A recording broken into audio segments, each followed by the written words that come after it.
Hi, welcome back, everyone. And please welcome Yonatan Miller with me, who is already here in our video conference. Hi, Yonatan. Hey, good to see you. Great image. Likewise. Thank you. Yeah, really happy you could join us. Yonatan Miller is co-founder of the Tech Workers Coalition here in Berlin, and he's also a trade union organizer. And he's been, he's generally a person who is very active thinking about power dynamics of large corporations. He has also been busy within the Berlin versus Amazon movement. And today, Yonatan and I will talk about Amazon's role in the pandemic and how could they become, I mean, they have been big all the time, but they became even bigger. And can I ask you, Yonatan, the image that we see behind you, is that possibly this tower that was planned to build in Berlin? Exactly. So it's part kind of a dystopian future and part, I'll be frank, I mean, this is one of the positive things I have to say about Amazon is I think the architecture is really beautiful. Don't tell anyone else. I hope no one from my collective is watching. But this is the Edge Tower, which is a 140-meter tall building. It would become the tallest building in all of Berlin. And it's right by Warschauer Straße, Bahnhof.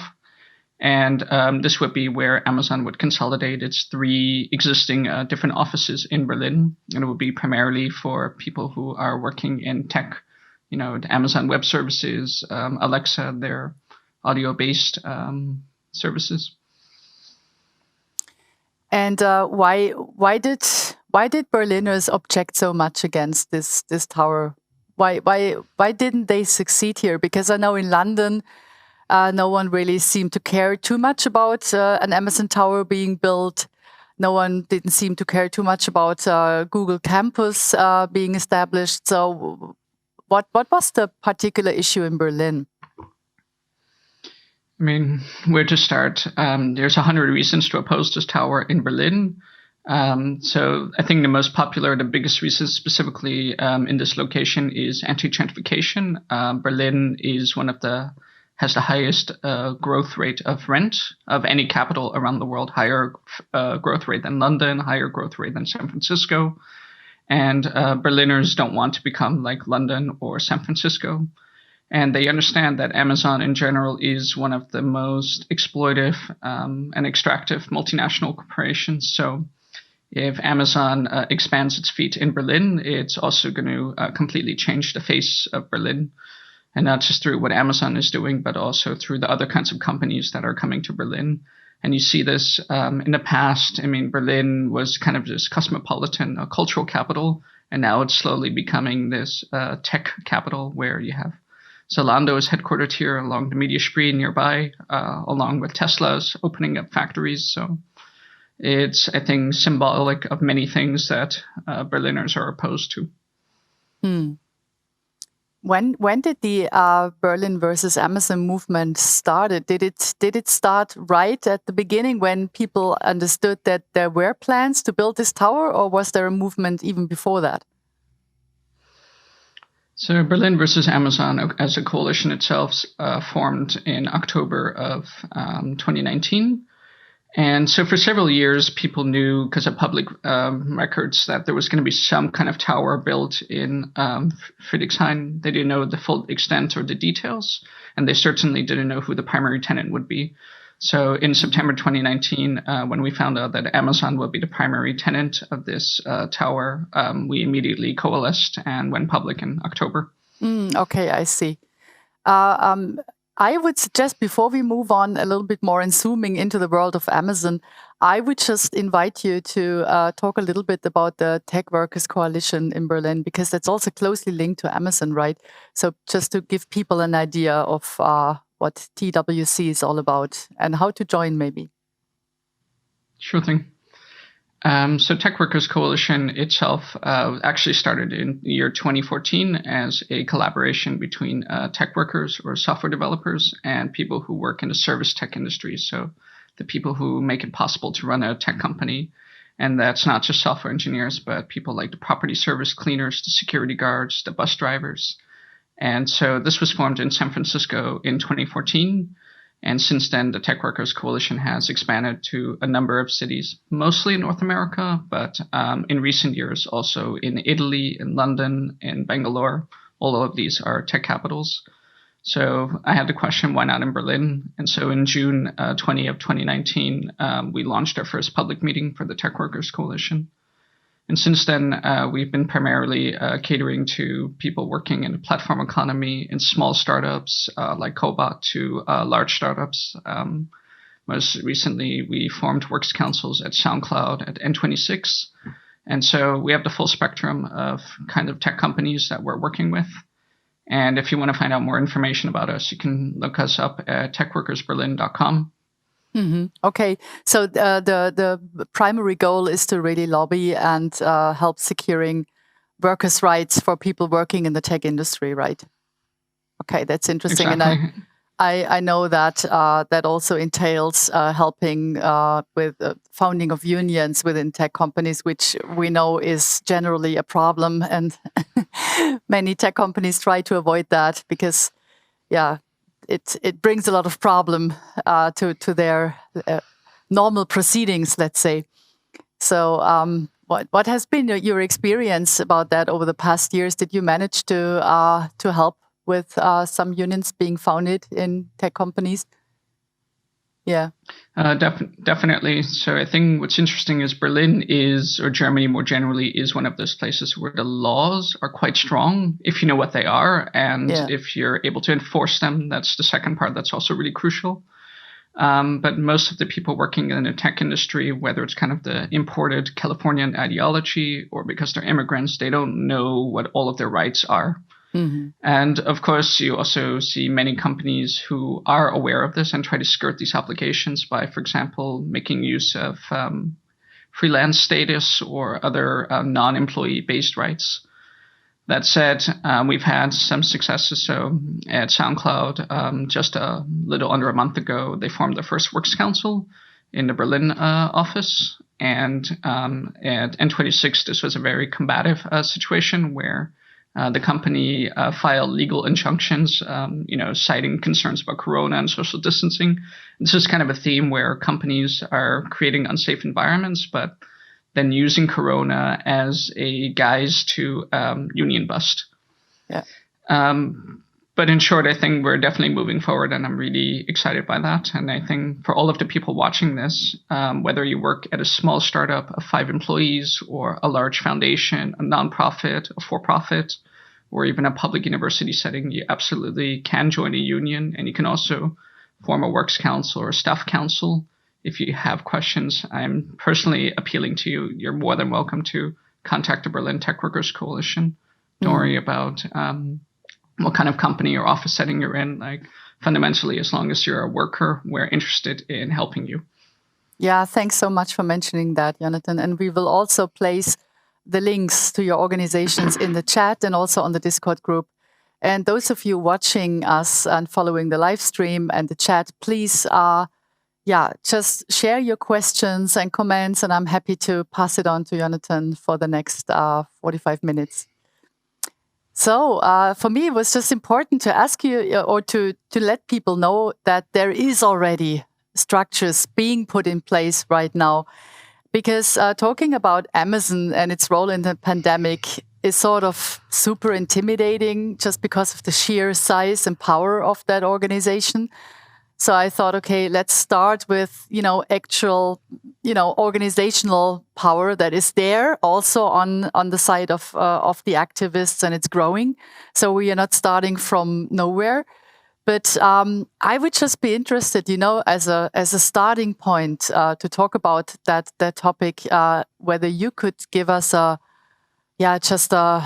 idea of what happened actually over this past year of the pandemic that allowed Amazon to really become the Death Star, right? The uncontested entity. Whether we like it or not, it's. I'm not saying that out of admiration, rather out of, I don't even know. But I would just be curious to hear from you. How could that happen? What were the different steps that led to that position? Yeah, I mean, without doubt, Amazon is so large. We can't just, not talk about it and then hope it goes away, or, buy local and then hope that Amazon will somehow skip our city. It's past that point.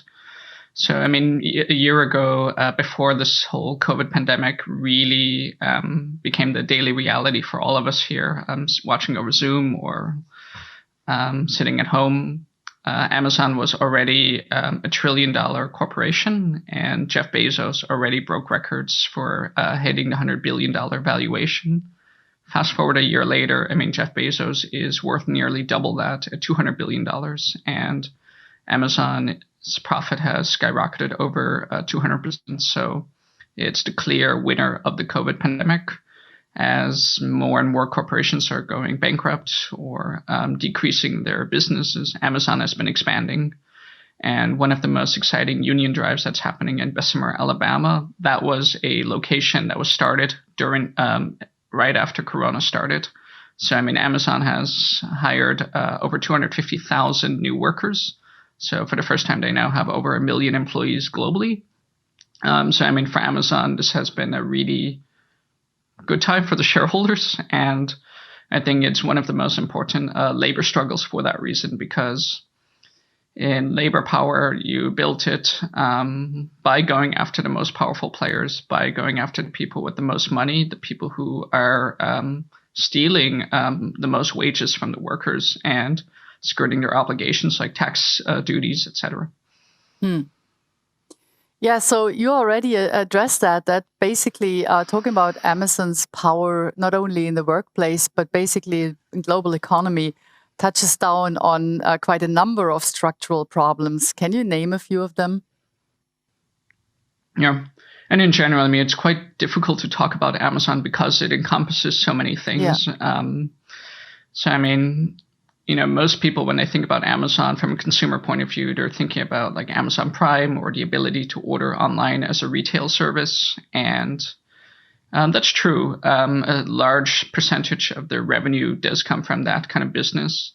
But then there's a whole other sector of Amazon, and it's actually the most profitable services they provide is Amazon Web Services. So, I mean, I'm communicating with you over Zoom, and Amazon is hosting Zoom through its Amazon Web Services.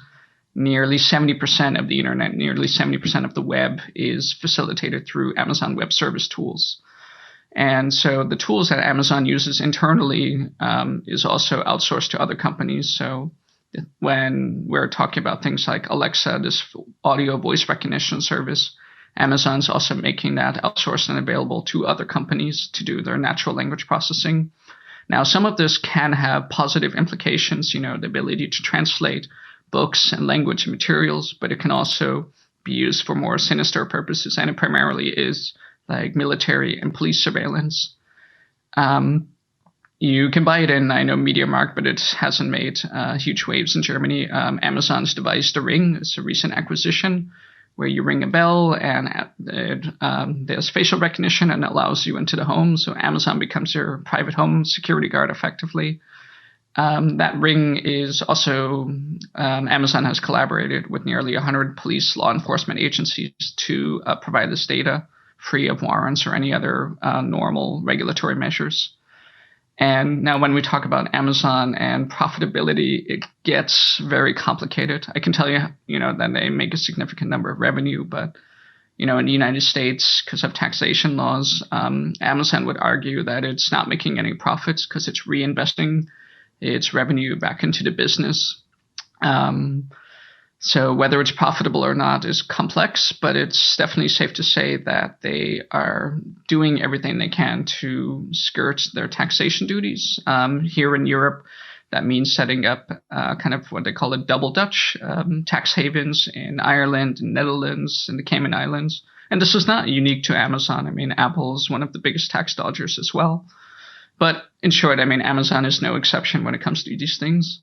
I think where Amazon is also unique is it is one of the largest union-busting corporations. So And we need to be very careful when we say that, because there is significant geographic nuance when we're talking about countries like France, Italy, Germany.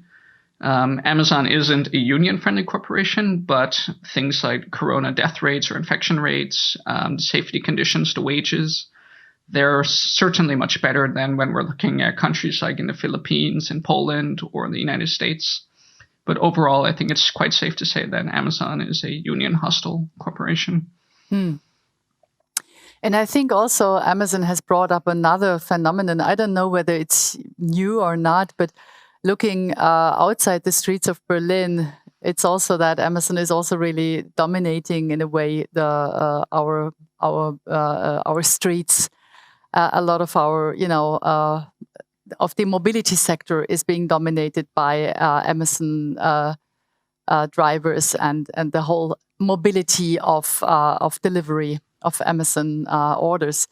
And also looking outside of Berlin, one thing I realize is that more and more I see these tremendous warehouses being put in the midst of nowhere outside of Berlin in Brandenburg. And once you leave the highway, then first thing you see is an Amazon warehouse, right? So I think this dominance in taking over public infrastructure. On the one hand, I mean, of course, if they build a warehouse, I guess they're buying the land or they pay the rent for it. That's one thing. But then there's also this other component of blocking streets and taking advantage of mobility infrastructure without paying for it, right? So that's another, I think, problematic field we need to tackle when talking about Amazon. And another topic I was hoping to cover with you was the lack of alternatives or the lack of choice. So is that real, or is that just a fantasy that there aren't enough alternatives out there? And is it just a matter of people making the wrong choices?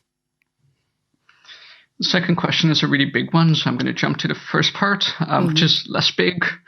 So, I think this is a really good point. So with the Berlin versus Amazon and this kind of tower behind me, the imagery is of Amazon taking up space in this cultural metropolis. But most of the fulfillment centers and the kind of brick and mortar facilities of Amazon are in places that are strategically located to major highways, to major airports. So Amazon, for example, in Germany, is expanding near the Halle airport, very close to Leipzig. And most of the people, or in Poznan, it's in the outskirts of Poznan. So, and most of the people that work at these fulfillment centers, they're getting penalized because they often have very limited public transit to get to work even. Yeah. And so, on one hand, Amazon is making a proposition because they typically go to areas with few jobs or with bad infrastructure, and they make this, very benevolent proposal to city legislatures. We're going to invest infrastructure, major money, bring jobs to your economy, and oftentimes politicians buy it. But I think what we need to really look into is what are the power structures. So what is Amazon getting out of it? What kind of tax exemptions are they getting out of it? Are they actually benefiting the economy or not? One thing that is positive, I would say, in the United States, this is kind of the default. Amazon has received cumulatively billions of tax dollars in tax cuts. And they have no obligation to stay in the city or not. So if things aren't profitable, they can just close shop and leave. So it's a win-win for Amazon here. And so in the case of New York City, there was a major campaign to get them a multi-billion-dollar subsidy. This was proposed in October of 2017. And then in 2018, February 14th, which coincidentally is Valentine's Day, Amazon announced they're changing their mind. They're not going to build their second headquarters there. Still, even without these subsidies, Amazon still built, brought 3,000 jobs to New York City afterwards. So it showed that Amazon doesn't actually need these subsidies. They're just trying to get as much as they could. Now, whether that's still a good thing or not, it also shows that the lack of subsidies is not the only thing that's holding back Amazon. Like in Berlin, Amazon is not being offered any subsidies, not formally.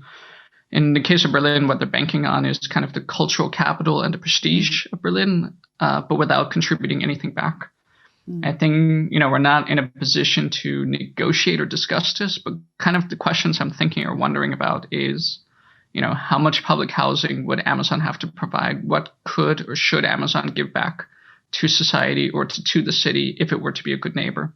I think it's too hypothetical at this point, and it's uncomfortable thinking about it. Like, what could Amazon do that would make it a good company? But fundamentally, I think that's what we need to ask if we're actually going to be serious about alternatives, which brings us to the next question. So, I mean, I do think Amazon is a brilliant company, and I don't think they're just a company that dominates because they have sheer capital, although that always helps to have money and capital. But Amazon really does innovate in the way it automates. Of course, a lot of that automation is backed by surveillance and very antisocial work control. But I do think Amazon is innovative, and it would be hard for other companies to come up with alternatives or to come up with a scale that Amazon does have.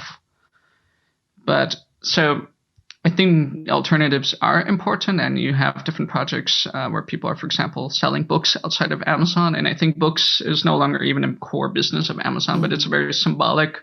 It symbolizes what Amazon started as. I think that's important.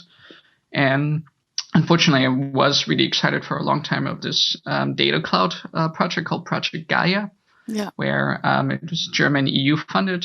Ironically, though, you have companies like Palantir and Amazon who embraced Project Gaia, as the kind of European way of doing data clouds. So I think this is an example where kind of a nationalist internet splintering took over what could have been good alternatives to Amazon.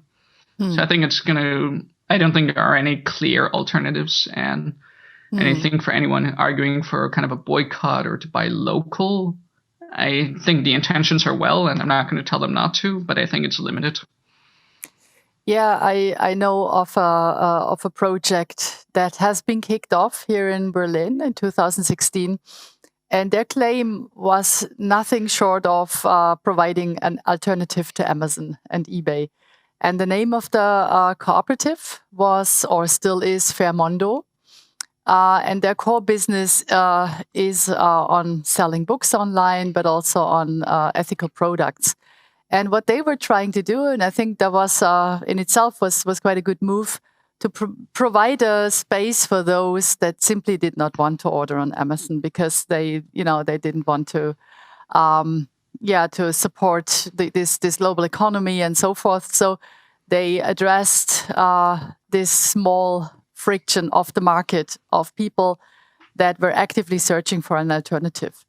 The problem is apparently, and that became quite visible with Fairmondo, that it's really difficult to apply cooperative governance and try to be, to be on the same market, such as Amazon. It seems to be completely impossible in terms of funds that need to be generated. So in a way, the project failed, but it didn't fail entirely because it opened up small pockets of opportunities of where retail is actually taking place. And that seems the bookstore runs pretty well. And there have been other countries picking up on the model. So there are different local Fairmondos exchanging books online. So I think there's a great learning to be drawn from there. But I also wonder, some people take pride in never ordering from Amazon. Are they really not touching down on Amazon infrastructure at all, even though they don't have a login at Amazon? I mean, can anyone be entirely free from Amazon? You already gave the Zoom example, but what other examples do you have? I mean, this was kind of a rhetorical question in many ways, but I think many people are genuinely surprised. I know also, I mean, when you order books, even locally from your bookstore, a lot of times the bookstores, for them, it will be a cost-benefit analysis to order from Amazon. So unless they're explicitly stating they're not Amazon, it's presumptuous to assume that they would be divesting from Amazon. And aside from the fact that the majority of our digital infrastructure is hosted by Amazon, Amazon is also owning a number of other services. And there's many areas where they're kind of experimenting, and they're going to expand when it makes sense for them. So, I mean, Amazon is already entering the kind of musical video streaming services. They own Twitch. They are exploring the kind of the platform economy, both in the online crowd work with Mechanical Turk, but also with their Amazon food delivery, Amazon Fresh. And so I don't think there's any business that Amazon wouldn't touch, if only because they're still examining the markets, but I think really the sky's the limit for Amazon. So yeah, thanks for that. And while following our conversation, I guess people also get a sense of how complex it actually is to sort of get a grasp on Amazon, to really grasp it and fully understand it in all its implications, because it's huge. It's like it has so many tentacles and implications. But I would be really interested in hearing from you, Yonatan, what you think might be interesting pathways of really, of maybe coming close to a, let's say, coexistence with this cooperation. Where would you start? So I do think the organizing needs to start local, because that's where the genuine community ties and bonds are made. But you cannot stop there, and you really have to expand. So in the United States, you have a broad coalition, Athena for All, which is a community-based coalition of community-based organizations, of trade unions, of civic regulators, anti-monopolists, concerned technologists. And they've managed to, under a single umbrella, attack Amazon from a number of vectors, with civil lawsuits, with exposés, organizing union drives in Alabama and Chicago, New York, exposing the kind of exposing the need for more equitable tax regulation. On the global scale, there's Make Amazon Pay, which Athena for All is part of, and Tech Workers Coalition is part of it as well, in Berlin versus Amazon. Make Amazon Pay was an initiative originally started by the Progressive International, which I think is the DM25 left-wing party association. Yeah. Anyhow, not so interested in party politics personally, but the Make Amazon Pay coalition ties trade unionists across a number of different countries, along with these Tax Justice International and other groups. I think what's really interesting is, in a way, Amazon also provides an opportunity for the kind of the alter anti-globalization movement to resurface and find some common unity and base. And there's still a lot of differences across these different contexts that we need to overcome. So, people in Friedrichshain are really concerned about the gentrification of the Amazon Tower. They also need to be concerned with the Filipino call center workers, sleeping in the offices, or the people in California who are getting lung cancer because of the airplanes that are shipping Amazon Prime products. So we really need to have a global perspective. That said, it's easier said than done. I mean, the international always sounds great, but the details are really important. And I think what we are lacking, even if we have all this coordination and collaboration, we are still lacking some kind of fundamental global trade union structure and global taxation laws. And, while we're playing checkers, I mean, Amazon in many ways is playing chess. And so there's a lot that I think we have to step up. Mm-hmm. Yeah, and I think that's also one of the results of the findings of the current pandemic, that we need more global bodies of taking care of all these big challenges. Also, health is definitely a global issue, and health is pretty much tied to health and safety in the workspace. So I guess that's closely interlinked. I have a question for you coming from the chat. And the question is, what relationship does TWC Berlin and in general have with other unions, whether mainstream or grassroots? How do you relate to them? Sure. So I personally am a member of IG Metall, which is the metal workers union in Germany, largest union in Europe. Most of our members are members of Verdi, and so it's interesting because you have, in Germany, it's quite simple. You have 8 trade unions in the DGB, and you also have FAU, which is the Free Anarchist Union, and that's basically it. But in other countries like the United States, where you have hundreds of unions, it gets much more complex. Mm. And so in Germany, if you want to organize at Amazon, you organize through Verdi. And so anyone who's a member of Verdi, their dues goes towards the strike fund at Amazon for Verdi workers. It's quite simple there.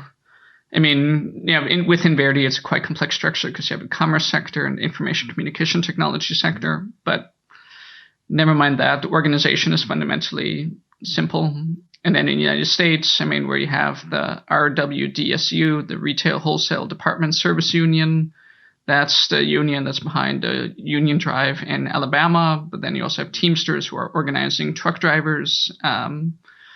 Many Tech Workers Coalition members are members of Communication Workers America, of nonprofit unions. It's a whole mess. In Italy, we also have a chapter in there as well. We also have members of CGIL, which is the main Confederation of Labor.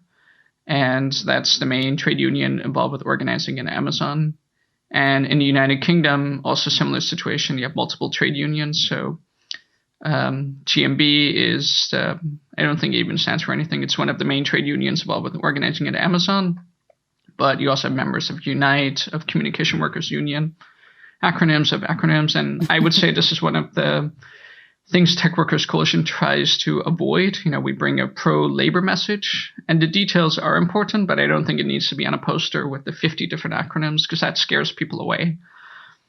But in short, we definitely have very strong relations and communications as members and as co-union affiliates. Yeah, and I can also imagine that there's an incredible amount of insights, knowledge, and data that is building up not only on TWC but also in other initiatives. So, are you often requested by public bodies or governments to share some of that insights, or is that not happening at all? It's interesting because our first and foremost priority is the workers. That's, by workers and for workers. But obviously, we also have a perspective that's really important for civil society, for academics, and also legislators. So just 2 weeks ago, we had a meeting with the BMAS, which is the Berlin Labor Ministry, but also city council legislatures. People are interested kind of grappling with the questions of digitization of society, but also unionizing platform economies.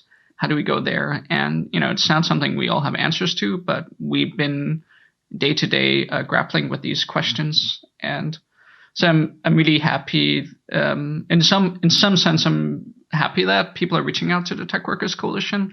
But we also need to recognize that there's an immense privilege. I don't think we are more important or better at labor organizing than other sectors or other workers. Absolutely not. Mm-hmm. If anything, we're absolutely new to this and we're making a lot of novice mistakes. But I think tech has a lot of hype. And if we can use that hype to benefit the broader labor movement, I think it's an opportunity we should take.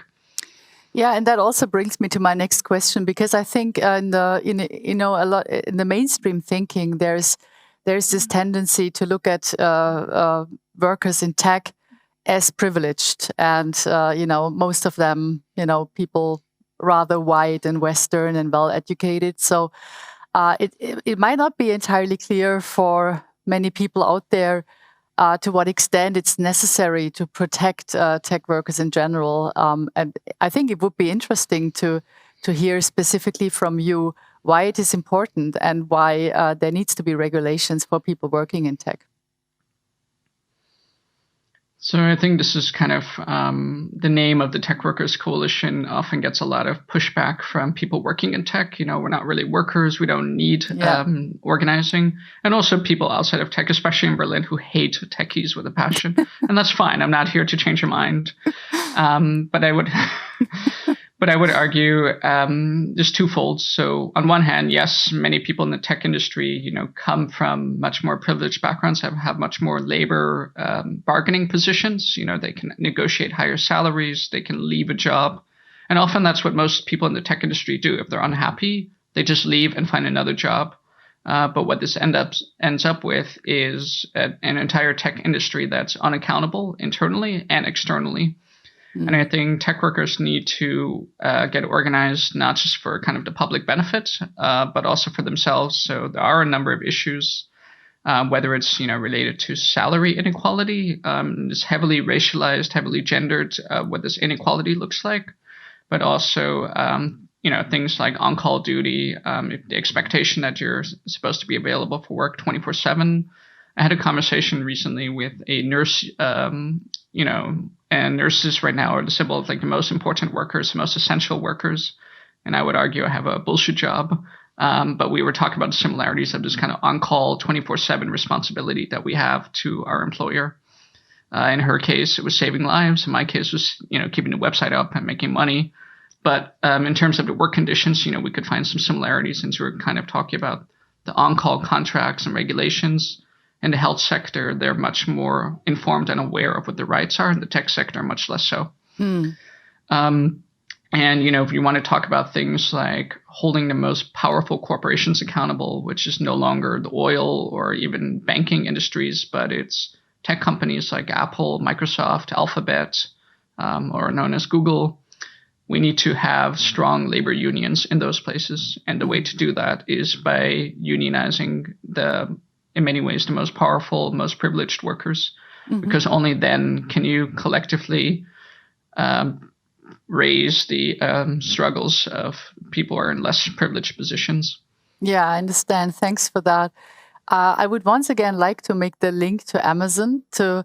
First of all, my question is, in the data warehouses or fulfillment centers from Amazon here in Berlin and beyond, are there any unions or workers' council that have been founded? And if so, what are their main demands, specifically referring to Amazon? Sure. So Amazon technically opened up their first office in Frankfurt, but really their first fulfillment centers were in 2009 in Bad Hersfeld in Leipzig. And now they're operating in, over 24 fulfillment centers across Germany. Contrary to what people might think sometimes, their primary demands are not related necessarily to wages, but rather it's to the working conditions. So even pre-corona, but especially during corona, things like pay time off, testing regulations, to the level of monitoring and control. So, for example, the amount of breaks they're able to get. And this is not just limited to fulfillment centers. They have works councils. But they, even in Amazon Web Services and the data centers, things like screen breaks, these are heavily regimented and controlled. And this is something that the works councils and the trade unions are pushing for. So screen breaks is taking a break from the time in front of the computer, right? Because I think for some people, it's not really obvious. If you spend like 8 to 10 hours a day in front of the computer, you really need to take breaks without having to excuse yourselves, right? So what is the demand in terms of screen breaks, about the length and duration? What's the recommendation here? So I don't want to be, because I'm not a lawyer, and it does differ from kind of department to department. You're talking about within Alexa, where you have kind of your job is to select data items on the screen and label it to help the algorithm. So there's a lot of actually human involvement in this kind of artificial superintelligence, even in those places. The screen breaks are right now limited to under 15 minutes, and that's something they want to increase them to over 15 minutes. But also they want to have more general flexibility. Right now, we can always negotiate or discuss tit for tat what the exact letter of the ruling needs to be. But as a culture, Amazon doesn't trust its employees, and Amazon, ultimately views all of their employees as people to be controlled, people to be mistrusted, and to be punished if, and what happens in one place might be illegal in another. But I think fundamentally Amazon would try to get away with whatever it could anywhere.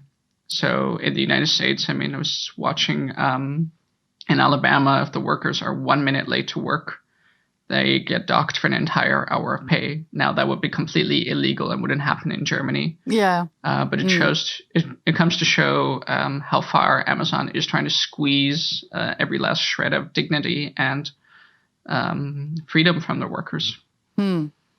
So, how much resistance was there from Amazon in setting up workers' council here in Germany at all? I mean, of course, it had to happen because our law is much stronger around that compared to other countries. But was there a lot of resistance? So I don't know the full specifics, but in 2013 was the first strike in Germany at Bad Hersfeld. And this was the first time you had a strike within Europe. And for the longest time, so they had works councils, but there is no collective agreement. And so one of the disputes that's still happening to this day, so there is a works council and that sounds great, but the details are really important. Ironically, Amazon, if it were to recognize a Tarifvertrag, a collective bargaining agreement, Amazon would want to recognize the German workers as logistics workers rather than as commerce workers, because the commerce sector has stronger collective agreements. And this is generally a theme where the question of also with monopolizations, is Amazon a commerce company or not? On the flip side, to show you it's really about what lawyers discuss, you have the opposite situation where Amazon considers the Italian workers to be commerce workers, but the logistics collective agreement in Italy is much stronger. So the Italian trade unions turn to argue the opposite. So on an intuitive level, they're both correct, but I would leave it up to the lawyers. But Amazon is trying to squeeze as much as they could. Touching down on what thanks. Touching down on what you said before, that there's absolutely the need of setting up like global regulations on the workplace, especially for Amazon workers. Has there been any attempt so far? Has this been on any political agenda? Are you aware of anything like that? Or is this something that is still being fantasized on? No, it's definitely been discussed. I think there is limited political will because, unfortunately, most politicians in particular are really excited and happy when Amazon is coming to their city or to the country. They think it's the best thing that happened to their economy. So that's one thing we need to make their higher political costs. And in Seattle, which is the kind of the hometown, the headquarters of Amazon, you're seeing that Kshama Sawant beat Amazon-funded opposition candidates. But in most places, Amazon isn't the litmus test, or if it is, being pro-Amazon is the position to take. So that's something we need to change. I was really excited and looking at a proposal from the Tax Justice Network on unitary tax. And that basically moves away from a kind of a revenue-based calculus to a kind of consumer calculus. So if you have real users who bought products in Amazon, it doesn't matter where the legal entity of Amazon is. That's where the taxes should be paid. So the fact that I order from Amazon here in Berlin means I should pay taxes in Berlin and not because Amazon is registered in Cayman Islands or via Ireland. And they give themselves a high IP royalty fee. They exempt themselves from paying their taxes. That shouldn't happen anymore. And I think there is more and more appetite for something like that. I would argue that it would have to happen first within the European Union before it would happen anywhere else, because I think European Union itself is in many ways external to Amazon. And I think with the European Digital Service Act, which is supposed to go into law next year, there's a lot of room to implement or insert laws that would affect primarily, but not only Amazon. Yeah, I also think there are other large corporations that we could talk about now, such as Alphabet, such as Facebook, Uber, And Airbnb, and many others, right? That And also, I mean, they're very popular because we know them as consumers, right? You know people who've ordered an Uber or rented an Airbnb, but there's other companies that these corporations depend on, like Teleperformance or Accenture or Repro, which are all like outsourcing companies. mm-hmm. So when you're talking to customer service at Amazon, it's rarely an Amazon employee. Mm-hmm. But Teleperformance is one of the largest customer service providers for Amazon. And so it's important that we also talk about and regulate those companies. And despite the fact that it's a French company, they still treat the workers horrendously globally. And I'll just add last thing, because I know we're running out of time. Well, we still have a bit of time, so it's no need to rush. It's okay. Okay. So this is not an Amazon environment. That's good to know. No. It's okay. Yeah. So, I mean, I mentioned earlier, that trade unions primarily operate on a national level. I mean, that's partly true.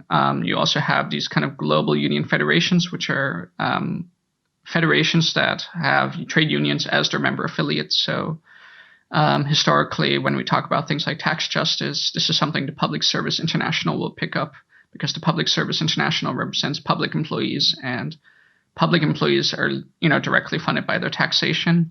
But with Amazon, we are seeing a shift where more and more other global union federations like Industrial, which represents kind of production auto assembly lines, to Uni Global, which has the most unions involved in Amazon organizing.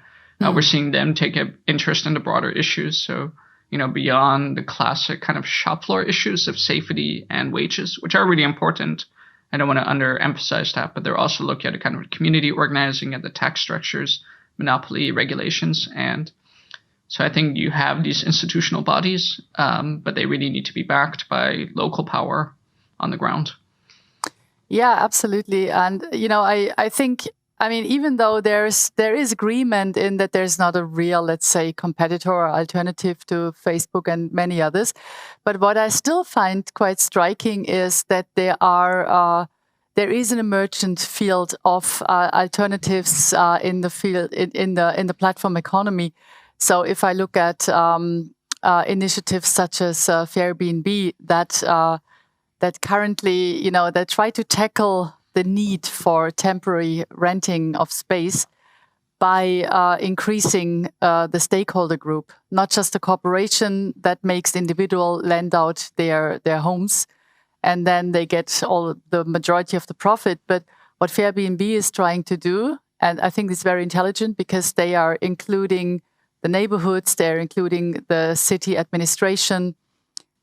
So actually, the people that are directly affected by any of these choices that are being taken, and I'm quite, this gives, at least this, it seems to be refreshing and hopeful that there are, despite the fact that we are actually really dealing with a Death Star, I think that's safe to say.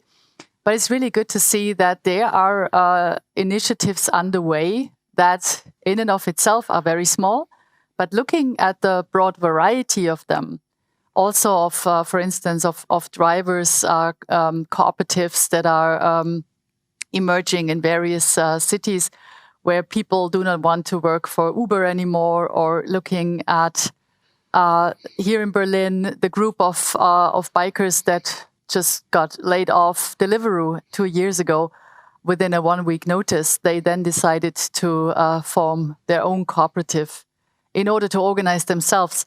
Of course, each of these initiatives is working at a very precarious manner. But what is interesting to see is that there is slowly but surely people start to understand that in order to establish a local food delivery service, it's not healthy if it's only based on the single entrepreneurial decision of a Deliveroo or whatever. But this has to be tackled by a larger group of stakeholders, because there are more sides affected by it. So this is really something.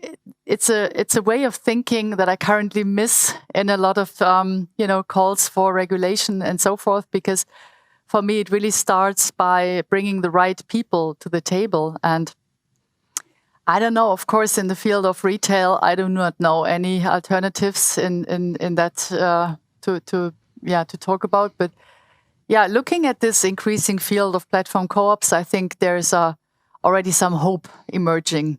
What's your take on that, Yonatan?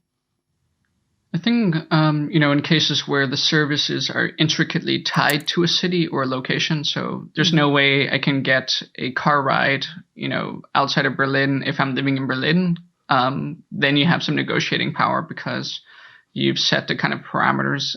So when we're talking about things like ordering online or online services, then it's really hard because if you've made a really compelling bookstore alternative where you could order online, Amazon could always find a way to sell it to you cheaper. And so in that case, you would be reliant on customers who are willing to pay the fair price. And that is something that I think is important, but most users are not political in their decision making.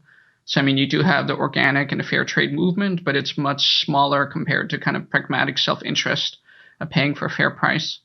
But on the other hand, if you're able to find a way to, for example, with public subsidies or provide a very useful service, and it becomes useful because people adopt it the way like a driver's cooperative would or Airbnb, then that's something people would use. I think the point where people will adopt something like Airbnb has to be where they use it because it's a really cool service, not because it's an ethical alternative. I think for the starting base, the ethical alternative framing might be good, but that can be it cannot depend on that framing forever.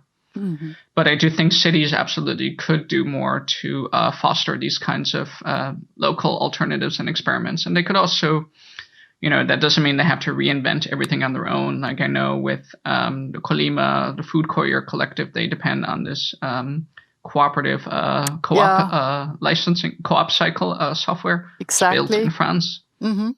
Yeah, but which is also really interesting because this is about federating and about building ecosystems, right? And I think that's also quite a healthy move because it's definitely unhealthy if an ecosystem only consists of one single entity, right? So yeah, basically they federate a lot. They have they have to rely on different other entities in order to exist. But it can be, as we know from biology and other disciplines, it can create quite a healthy surrounding. And I think this is certainly something that that's currently missing, right? There have been interesting initiatives going on in the past years, also with relation to major communication platform. And there is one thing that you have probably heard of, and that's the Buy Twitter movement. I don't know whether you have heard about it. It was basically Nathan Schneider, I think, who pulled this off a couple of years ago. That was when Twitter was in a financial crisis, and then he had the idea, okay, so if we all put our money together, we might as well buy the platform, and then we turn it into a cooperatively owned communication platform, and then we define the rules, right? Because the problem is that the terms of service are not defined by their users, and I think that's also it's one of the main problems, the main ownership right problems also in within Amazon, that a lot of the work that is being done to keep the corporation thriving is a voluntary work where people recommend and write, they write the product reviews and all of that, because not all of it is written by bots. So, some of them are made by real people, but you don't get any revenues for it. And that is also something I think we hardly ever really talk about, right? And I think, maybe I was sad that, the Buy Twitter campaign didn't fundamentally succeed in the end. But it's easy to say in hindsight. One thing that's painfully clear, from the past few years of the kind of Trump era is the cost of Twitter is not just running the servers or hiring a bunch of engineers, but it's also the maintenance of a healthy community. Yeah. And that means, improving the algorithms or immediately responding to take down fake information, while also not censoring alternative news sources or smaller sources, and also responding to the issues of hate speech and hate crime. Exactly. And This is unfortunately an area where, from a cost perspective, more and more platforms are choosing to over-censor instead of, adequately taking down content that violates the law. So I mean, Tumblr, sold for several millions, not because the platform itself is worthless, but because there's a high overhead to regulating the content. If you're going to take down all, sexual content, that's your prerogative as a website, of course. But that significantly diminishes the value of the website for the communities it served. Yeah. Yeah, and I think Tumblr is a great example because many people have been really upset about it because they deliberately choose Tumblr for content sharing, content creation. And that's actually been quite tough when they shut it down because it's like people had no say in that, right? It just happened. Yeah, and so it's definitely true. You don't vote with your feet online. As a consumer, you don't have any rights. And this terms of service, which almost no one reads, governs everything, and it's super arbitrary. So whether your content is taken down or whether you're kicked off the platform, you don't have a recourse. Now, when it's just a side hobby or, then it doesn't matter so much. But when your livelihood, when your job's dependent for social networking, for if you have a literal job as a content creator, that's an entirely different story.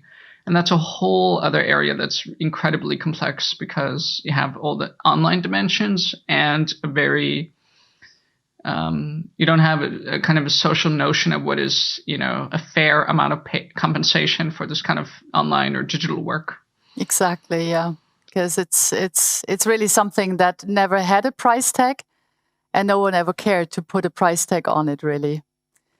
It's true. So I think, our conversation in this past hour clearly showed that in order to fix this, in many respects, broken system, there's a lot we need to acquire in terms of new knowledge, in terms of approaches, methodologies.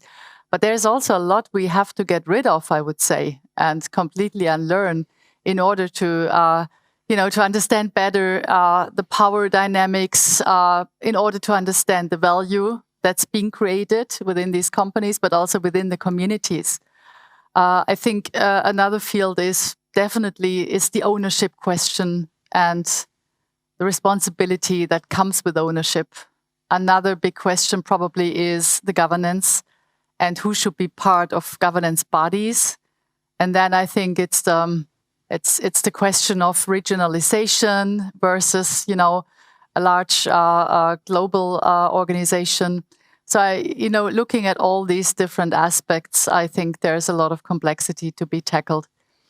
I just would like you, Jonathan, to give you just a brief closing statement based on what we discussed before.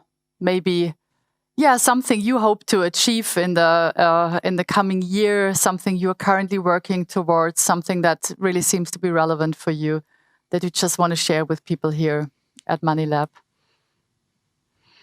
So to a certain extent, I hope people's horizon of the complexity was expanded, but I also don't want to scare people and, have people give up and do nothing, because that's the worst outcome of this talk that we could have.